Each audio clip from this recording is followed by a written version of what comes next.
Bonjour les amis, je suis Pascal Trifingui, lama de Chen Kunzang Trinley. Depuis quelques jours, depuis 15 jours maintenant, je réponds à l'intégralité des questions que vous m'avez posées les 9 derniers mois, qui ont constitué une sorte de retraite, puisque j'ai écrit une centaine de conférences vidéo et puis 2 nouveaux livres. Eh bien, ces questions, elles traitent particulièrement de la Troisième Guerre mondiale et du conflit avec Israël. Alors, certaines personnes, comme moi, lit William Guy de Cor dans Des pions sur l'échiquier, Pions on the Chains Game, où il nous annonce, il y a 50 ans, eh bien, qu'il y aurait une Troisième Guerre mondiale sur la question de l'existence d'Israël. Est-ce vrai, est-ce faux? En réalité, c'est une guerre métaphysique. Une guerre non pas matérielle, non pas géopolitique, c'est une guerre qui a un argument dans le domaine de l'invisible, et je dirais même dans le domaine de l'occulte. Je vais vous présenter les différents points de vue, celui évidemment des musulmans, chiites, sunnites, yézidis, etc. et le point de vue des sionistes, le point de vue des Israéliens. Et vous allez voir que ça va donner un sacré coup de pied au culte à vos préjugés sur la question. René Guénon était favorable à l'unité de l'islam, alors qu'aujourd'hui l'Occident veut diviser les islamistes. À qui profite cette opération? Elle sert à garder sous contrôle et à maintenir sous pression la population arabe, la population islamique, pour la forcer à construire un marché pour les produits occidentaux. C'est tout. En réaction au colonialisme et au post-colonialisme, et à cause de la désillusion et du manque de perspective, sont nés une multitude de mouvements qui contrastent entre eux. Pas au niveau des caractéristiques religieuses. Non, mais n'empêche que si vous me citez par exemple les Baas, sachez que le parti Baas ne se réfère pas à la religion. Bien sûr, mais je voulais parler des mouvements liés au terrorisme. Le terrorisme n'est pas inspiré par la religion. La religion lui est complètement étrangère. C'est hasardeux dans le sens où la doctrine islamique sunnite traditionnelle prévoit l'autodéfense militaire en cas de guerre entre deux armées, mais interdit en revanche le recours aux actes terroristes. Nous cherchons à véhiculer le message du prophète et nous faisons figure d'exception dans le monde des télévisions. Nous ne vendons pas sur notre antenne de biens matériels comme des machines à laver ou des chansonnettes, mais nous nous proposons de diffuser à travers le monde le point de vue de ceux qui organisent leur vie autour de Dieu. Les gens qui font de la télévision chez nous sont semblables à ceux qui combattent armes au poing le grand Satan. Imam Khamenei, quel est le rapport entre foi religieuse et action politique d'après le Coran? La révélation de Dieu apparaît dans un message de libération, d'exaltation de l'être humain, à laquelle on accède en renversant les abus de l'impérialisme. C'est la foi de Dieu qui a noyé le pharaon dans la mer Rouge et qui a fait s'écrouler les empires de Rome et de Byzance. Quand un tyran prétend faire de son peuple la race élue et les autres ses esclaves, les déshérités peuvent reprendre en main leur destin s'ils suivent les messages des prophètes. À présent, ce sont les Américains qui oppriment les peuples islamiques à travers l'État d'Israël. Ils sont présidés par l'imam Khamenei, le chef religieux suprême des chiites. Tous ici invectivent le grand Satan, les États-Unis d'Amérique et leurs alliés.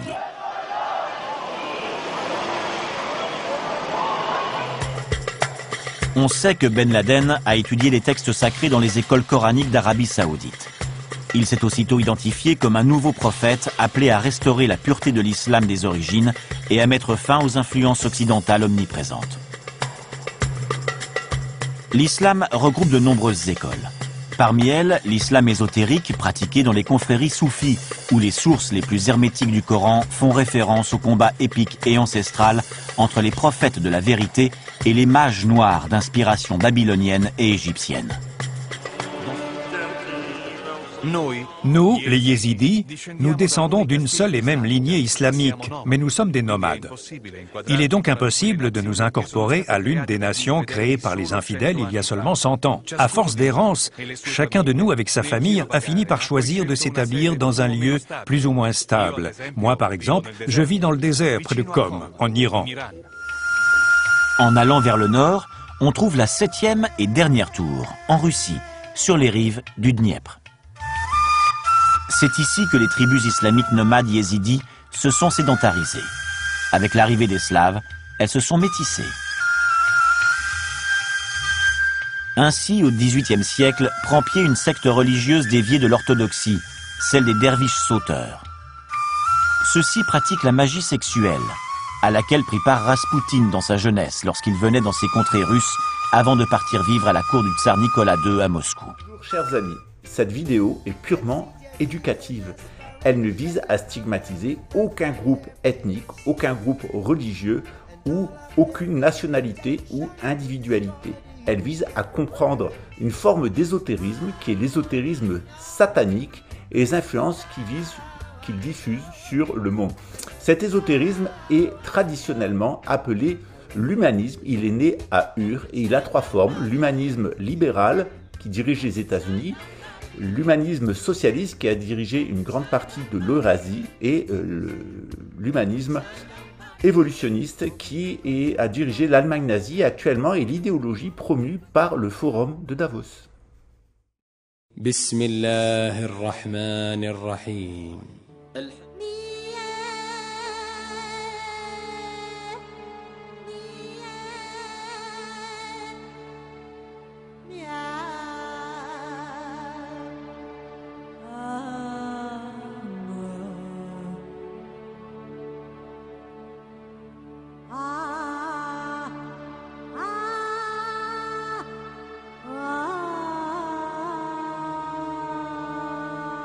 Dans le Coran, on parle par exemple de la barrière construite pour arrêter les déprédations commises par les rois Gog et Magog. De nombreux commentateurs du Coran identifient à la Grande Muraille de Chine cette barrière contre la diffusion des forces malfaisantes sur Terre. Ainsi, ces 7 tours du diable sont les piliers d'une ligne géomantique idéale, mais aussi géopolitique, qui délimite le territoire de la présence exclusive de l'islam.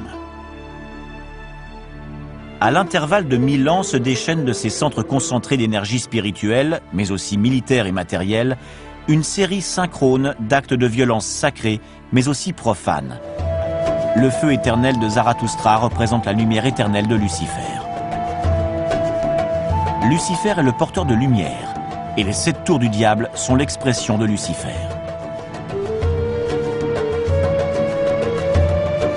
À une heure précise, la lumière apparaît, et le soleil illumine toute la tour.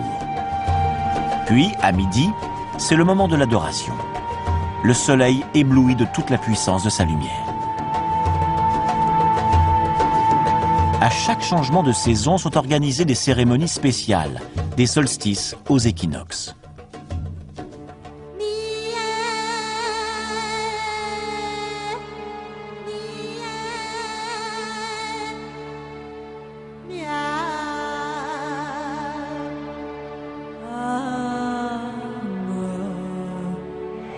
My dream is to fly over the rainbow so high. Champions of God.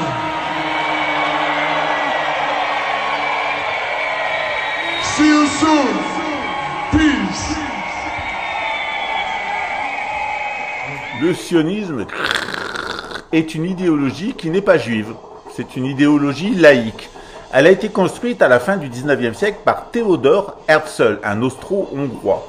Qu'est-ce qu'il avait remarqué? Eh bien, Théodore Herzl avait remarqué que les Juifs étaient souvent persécutés et expulsés des pays où ils s'étaient installés et bien souvent où ils avaient été invités. Et il a proposé la chose suivante.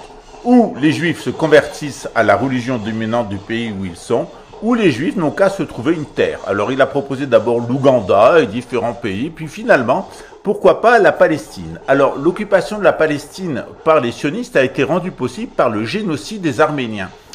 Dans une autre vidéo, je vous ai expliqué qui a commandité le génocide des Arméniens, des Palestiniens de culte chrétien arménien, afin de libérer la place pour les colonies sionistes occidentales. Le propos du sionisme maintenant est d'élargir son espace pour créer ce qu'il appelle le Grand Israël. Et à partir de là, il a la volonté de créer le monde. Qui est derrière ce projet du sionisme et qui est derrière ce projet de contrôler le monde depuis le Jérusalem avec un Grand Israël? Ce ne sont pas les Juifs, puisque Les rabbins ont été unanimes et ont condamné ce projet.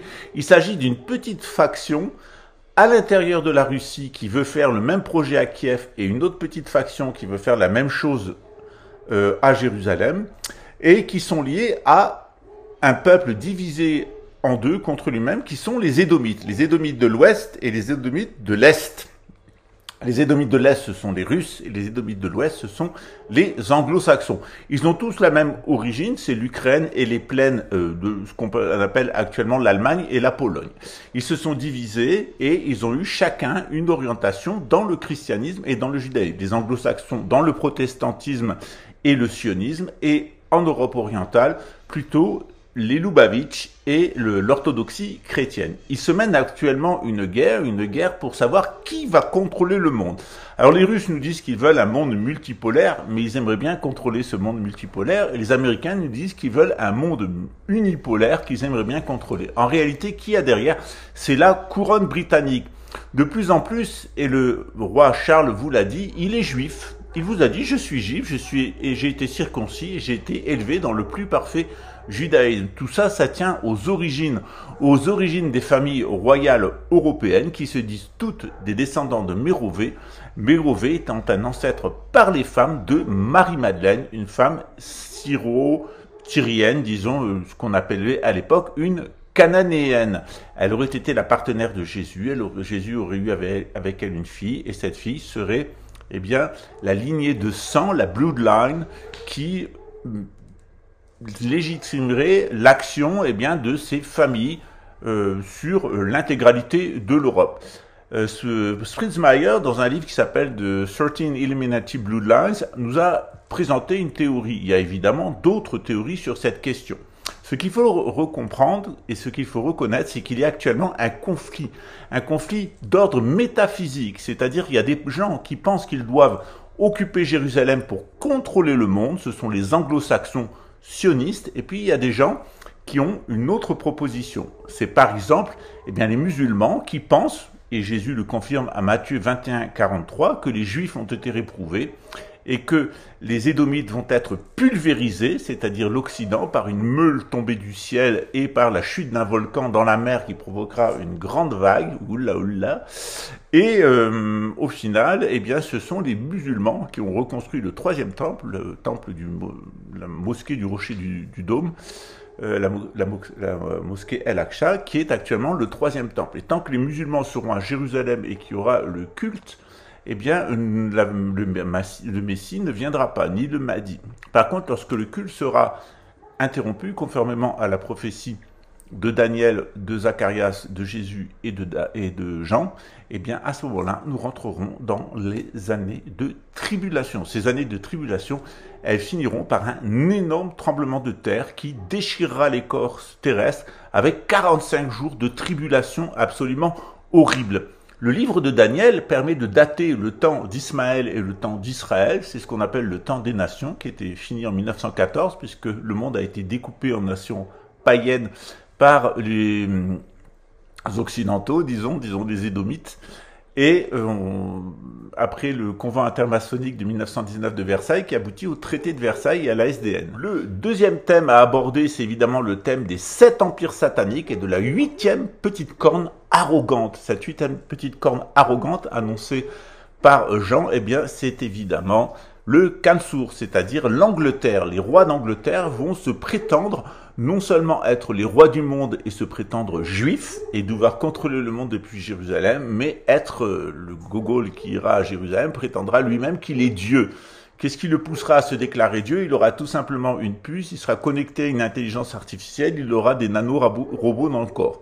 Après les 3 ans et demi de tribulation, qui vont commencer à partir de novembre 2024, vous aurez 3 ans et demi de séduction à partir de 2028 par la gouvernance mondiale. Et là, ça va être le déballage technologique, de connaissances, etc. Tout ce qui est dans les armoires depuis Nikola Tesla et depuis le début du XXe siècle va être sorti pour vous séduire.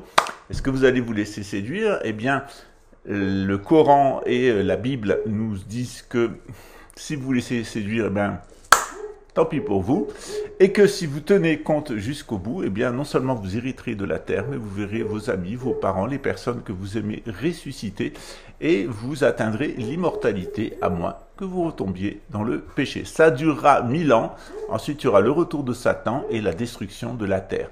Les élus seront amenés dans une dimension céleste qu'on appelle la Jérusalem céleste, ce royaume des cieux que Jésus est monté pour préparer lors de son ascension. Il revient pour vous châtier, pour nous châtier. Attention à ce que vous faites. Jésus revient pour vous tirer les oreilles, et voir autre chose. Et malheureusement pour la plupart des êtres humains, les 2/3, l'examen s'avérera fatal. Alors vous, qu'est-ce que vous en pensez? Regardez ce qui suit, vous allez mieux comprendre le sujet de cette guerre de domination qui se mène en Israël. J'espère avoir répondu à vos questions. Évidemment, je condamne le nationalisme, je condamne les guerres du nationalisme, qu'ils soient palestiniens ou qu'ils soient israéliens. Je l'ai toujours fait. Ce sont deux États de droit internationaux qui ont le droit d'exister sur le papier du droit international. Hélas, il n'y a pas que le droit international qui s'applique, il y a la volonté de Dieu. Je pense que Jésus a été très clair à Matthieu 21, 43. C'est fini pour les Juifs à Jérusalem, c'est fini pour les Édomites en règle générale, puisqu'ils vont être pulvérisés.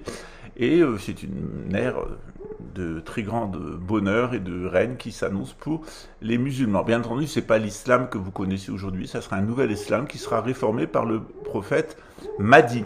Sachez que Mahdi, l'imam al-Mahdi, je l'ai là sur ma poitrine, eh bien, il réformera complètement l'islam et les plus acharnés contre lui seront les docteurs de la loi musulmans, c'est-à-dire les gardiens et les tenants de la tradition. Alors, il faut faire très attention de savoir dans quel camp on doit être parce que c'est extrêmement subtil. Meine Jabba. Contrairement à ce que pensait la grande Hannah Arendt, la recherche de l'ennemi métaphysique n'est pas caractéristique des totalitarismes. À moins que le système libéralo-libéraliste occidental ne soit lui aussi, à son tour, susceptible d'être interprété comme un totalitarisme. Chose que de nombreux politologues commencent à affirmer. Cette histoire nous enseigne que les sociétés occidentales comme telles ont toujours éprouvé la nécessité de se trouver un ennemi métaphysique,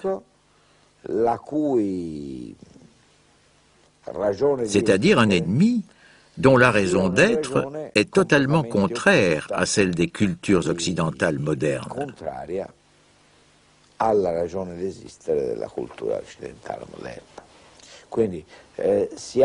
Par conséquent, nous avons besoin d'avoir un ennemi métaphysique. On savait que le communisme ou le fascisme avaient besoin d'ennemis métaphysiques. Ceux-ci pouvaient être les religieux ou bien un ennemi de classe, un franc-maçon, un juif, etc.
On va débunker les Khazars. Les Khazars, ça n'existe pas. C'est la secte Ariflu. Il est contre Feringhi. Les Khazars, ça n'existe pas. Les Khazars, ça n'existe pas. Les Khazars, ça n'existe pas. Les Khazars, ça n'existe pas.